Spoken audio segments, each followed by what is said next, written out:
아주 장기적으로 보면 경기도 투자를 하려 했을 때 1기 신도시가 마지노선이라고 봅니다. 신도시도 아닌 어정쩡한 구축들은 진짜 힘들어질 가능성이 높아요. 왜냐하면 노후계획도시 특별법 이제 거의 뭐 통과된 거나 마찬가지인 상황이니까 요게 정비사업 뭐 재개발 뭐 재건축 뭐 이런데 어떤 영향을 줄지 요거부터 한번 여쭤보겠습니다. 2024년도 물론 이제 국회 통과를 하는지는 끝까지 봐야겠는데 상임위 통과는 했죠. 이제 그런 식에서 저는 이거는 되게 중요한 정책이라고 봅니다. 그리고 사실 1기 신도시 정비의 골든타임이 딱 지금이라고 보고 있거든요. 그래서 유의미하다라고 보는데 이제 노후계획도시 특별법을 보게 되면 안전진단 좀 더 완화 혹은 아예 면제까지 해주는 사항도 있고 용적률 인센티브를 주는 사항들도 있습니다. 그렇다 보니까 대표적으로 분당 같은 경우는 딱 정부의 안에 맞춰서 통합재건축하겠다라고 하면서 막 움직이고 있죠. 우리도 통합재건축 신청할 겁니다. 우리도 통합재건축 신청할 겁니다 하면서 막 경쟁적으로 움직이는 곳들이 있고 지금 또 재건축 목소리가 상대적으로 적은 곳들도 있지만 또 이게 법안이 잘 움직인다라고 하면 분명히 이제 1기 신도시의 훈풍이 불게 할 수 있을 만한 주요 정책이라고 보기는 합니다. 네. 그러면 이제 어쨌든 통과가 되면 호재는 호재일 텐데 그렇다고 해서 이게 무작정 다 재건축이 되는 것도 아니지 않습니까?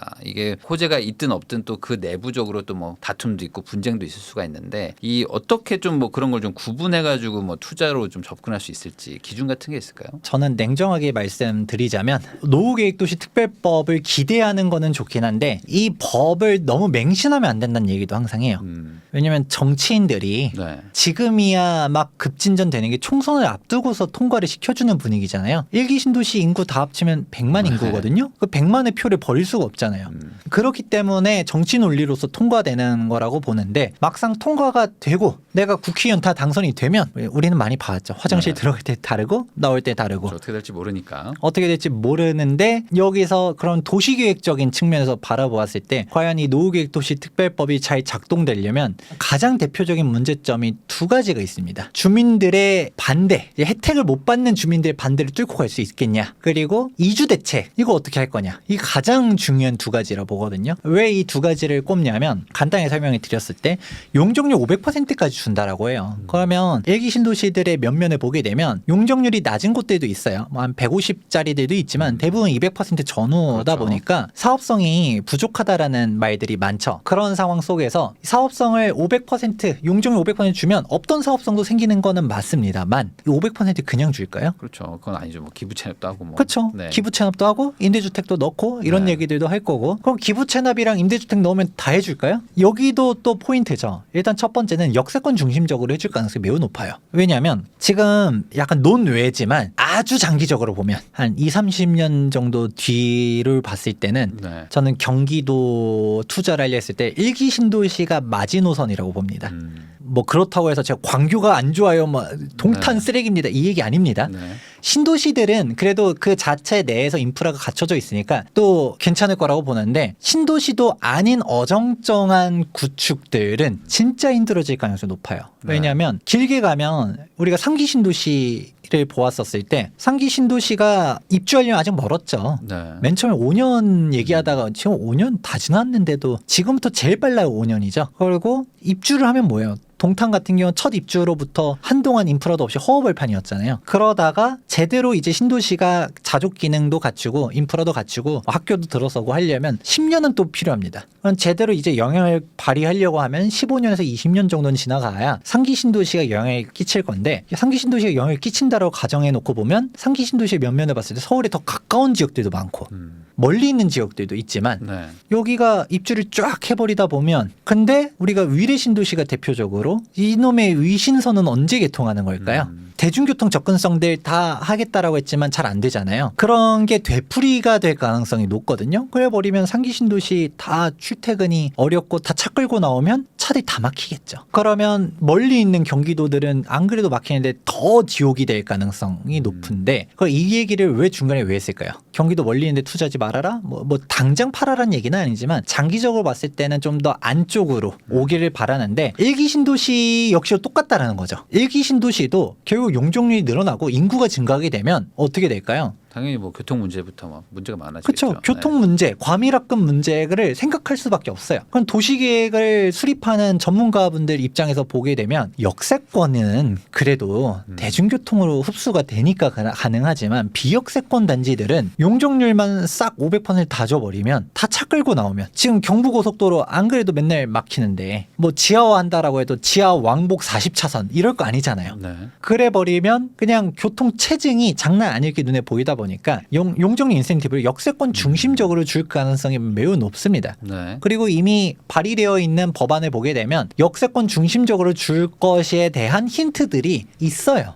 한번 읽어보세요. 그런 식으로 있다 보니까 용적률 인센티브를 역세권 중심으로 줄 것 같다라는 게 1번. 그러면 뭔가 분당이나 일산이나 주민들 입장에서 역세권만 준대. 왜냐하면 이게 대중교통 때문에 그렇대 라고 하면 아 그래 어쩔 수 없구나. 뭐 쟤네들 용적률 500% 가는 거 그래. 박수 쳐줄 수 있을까요? 쉽지 않죠. 왜 과도한 특혜다.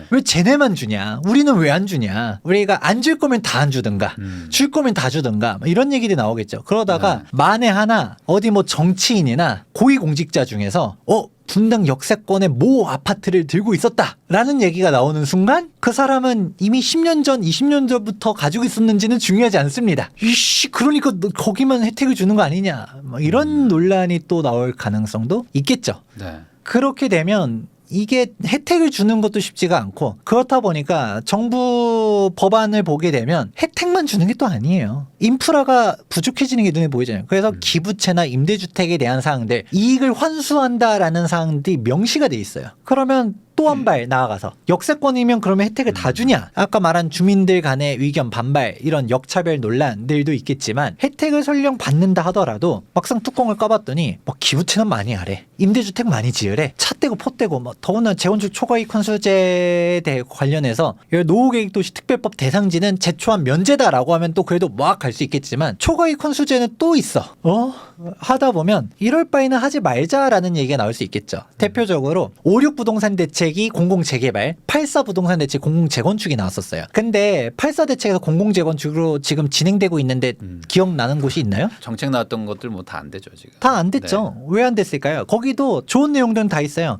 용적률 500% 주겠다. 정책금리 제공해 주겠다. 인허가 빨리 해주겠다. 뭐 좋은 내용들은 다 있는데 차 떼고 포 떼고 하다 보니까 남는 게 없네? 우리가 왜 임대주택 만들어서 쾌적성만 떨어지고 뭐 하는 짓이냐가 나오니까 공공재건축을 간단 것도 아니에요. 한번 진짜 좋은지 컨설팅만 받아보겠다라고 신청했다가 조합장이 이 새끼 갈아엎어야 된다라고 중에 반발하니까 아 뜨거 하면서 그냥 우리 사전 컨설팅도 안 받을게요. 회수하고 그랬잖아요. 그런 꼴이 나올 수도 있다. 그렇게 되면은 결국에 지금 이 특별법 통과에 대해서는 너무 크게 의미 부여하지는 말자. 그렇지만 뭐 호재가 아닌 거는 아니다. 그렇죠. 딱 그 정도. 그렇죠. 그래서 호재는 호재예요. 호재는 호재인데 정치인들이 그리고 정부에서 중요한 건 차기 국토부 장관님의 위지가 중요한 건데 차기 국토부 장관님이 그래도 일기 신도시 공급이 지금이 중요하다라고 인식을 하면 뭔가 좀 더 적극적으로 공공기여를 아예 안 받을 수는 없겠죠. 네. 과밀화급 되고 이런 부분들 관련해서는 해결책은 필요하잖아요. 근데 적당히 서로 윈윈을 할 수 있는 선에서 타협을 해야 되는데 뭐 과도하게 기부 체납을 요구하고 막 이런 식으로 가면 이도저도 안 될 수가 있고 또 주거 대책들도 되게 중요해요. 이주 대책이 정말 결실한 것 중 하나가 일기 신도시 다 합치면 인구가 100만 인구거든요. 네. 여기가 막 동시다발적으로 재건축들을 하게 되면 전세 대란이 생기겠죠. 그러면 어떻게 될까요? 동시 이주를 할 수 있을까요? 없을까요? 그래가지고 뭐 3기 신도시를 지어가지고 뭐 약간 임대 주택으로 쓰다가 뭐 하겠다고 하는데 거기도 뭐 좀 공급도 안 되고 어려운 상황이죠. 정말 중요한 얘기 말씀해 주셨는데 3기 신도시에다가 이주자 전용 택지를 별도로 마련해야 된다라는 의견을 저는 내요. 근데 그게 그런 의견들이 나오고는 있지 실제로 그렇게 하겠다라고 확정된 건 하나도 없거든요. 분당 사람들이 어디로 가겠어요? 간다라고 하면 과천에 또 뭐 7,000세대밖에 안 되지만 네. 그럼 7,000세대를 다 이주자 택지로 쓴다 해도 부족하겠죠. 어디다가 해야 되지? 그럼 과천 지정타에다가도 임대주택 물량을 한시적으로 빼가지고 다 하면 이것도 누군가는 비판을 하겠죠. 아니 그렇죠. 진짜 서민들에 대한 임대주택을 갖다가 아니 분당 사람들 그 돈 많은 사람들이 뭐 지가 알아서 하라고 해야지 왜 그거를 이주대자 뭐 진짜 서민들이 들어갈 택지를 뺀다 아니면 분양하려고 하는 택지를 뺀다 그러면 LH 입장에서는 또 이게 또 적자잖아요. 아 이걸 어떻게 하란 거야? 가 되다 보니까 분명은 이 법안에서 이주 대책을 수립하라고 법안에는 돼 있어요. 근데 네. 그 수립권자가 지자체장이거든요. 지자체장이 성남시에 택지를 마련할 땅이 있나요? 아니 뭐 텐트 치는 거 말고는 없는데. 이게 지금. 텐트 칠 것도 없죠. 네.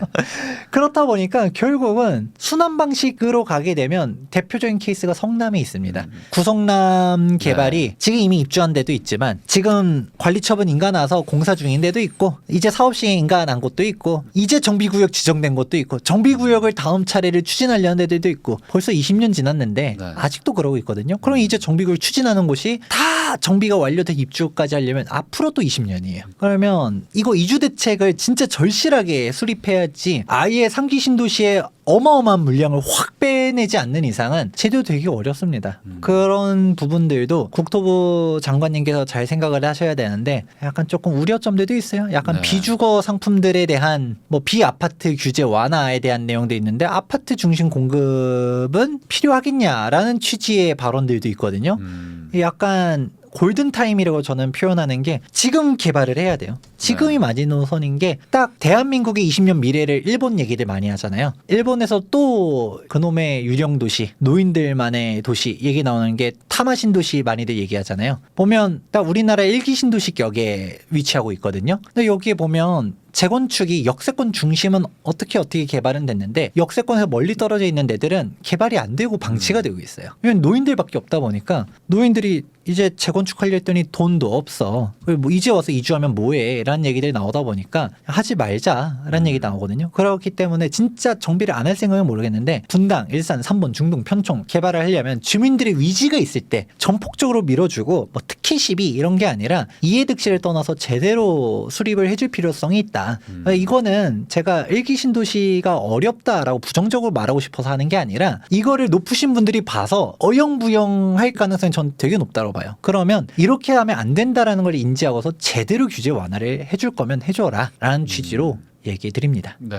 그러면은 지금 재건축 얘기를 좀 해주셨는데 재개발 쪽은 그럼 잘 진행이 될까요? 재개발 쪽은 좀 상대적으로 좀 규제도 좀 덜하고 그럴 텐데. 재개발도 사실 비슷비슷한 게 네.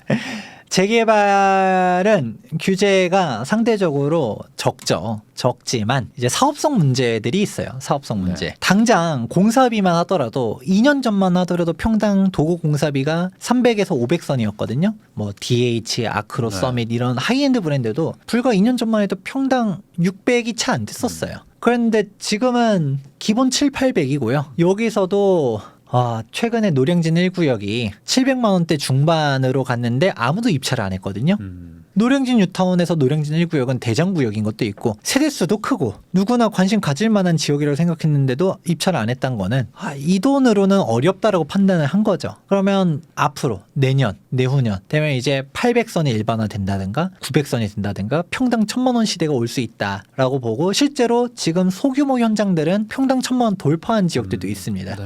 그런 식이다 보니까 예전에는 사업성이 있었던 곳이 예전 기준으로는 분명 가능성이 있었어요. 근데 지금 기준으로는 사업성이 안 나온 현장들이 되게 많아지고 있거든요. 아무거나 사면 안 된다는 얘기들을 항상 합니다. 옥석 가리기를 해야 되고 첫 번째 사업성이 있는가. 당연히 사업성 나오면 가겠죠. 근데 사업성이 조금 부족하다 하더라도 입지가 좋든가. 예를 들어서 재개발보다는 재건축이 상대적으로 일반 분양 세대수가 보통 적잖아요. 그런데 강남 재건축들은 어떻게 다 가죠. 그 이유가 뭐 일반 분양 300세대를 해도 강북에서 500세대 하는 것보다 분양 수입은 더 많을걸요. 네. 그렇다 보니 어느 정도 이게 사업성을 보완해 줄 수 있는 사항들도 있고 그리고 일단 입지가 다르잖아요. 개포 다 30억이 넘어가고 반포, 잠원 40억이 넘어가고 그럼 우리가 분담금을 설령 5억을 낸다 하더라도 프리미엄 있게 초고층 만들어서 한강뷰도 잡아가고 글쎄 미래 가치가 보여지면 재건축하자 할 수 있겠죠. 그래서 저는 굳이 강남 잠원 뭐 이런 데들 걱정을 안 해요. 잠원에 뭐 어디 뭐 대지 지분이 10평도 안 돼요. 에휴 그 사람들 돈도 많은데 분담금 많이 내도 한강뷰인데 하겠죠. 뭐 안 할 수도 있겠지만 그래도 하려는 의지가 많은 사람이 훨씬 더 많지 않을까요? 그렇게 보는데 사업성도 안 나오는데 입지도 어정쩡해 분담금 많이 내야 된대 라고 하면 쉽지 않겠죠.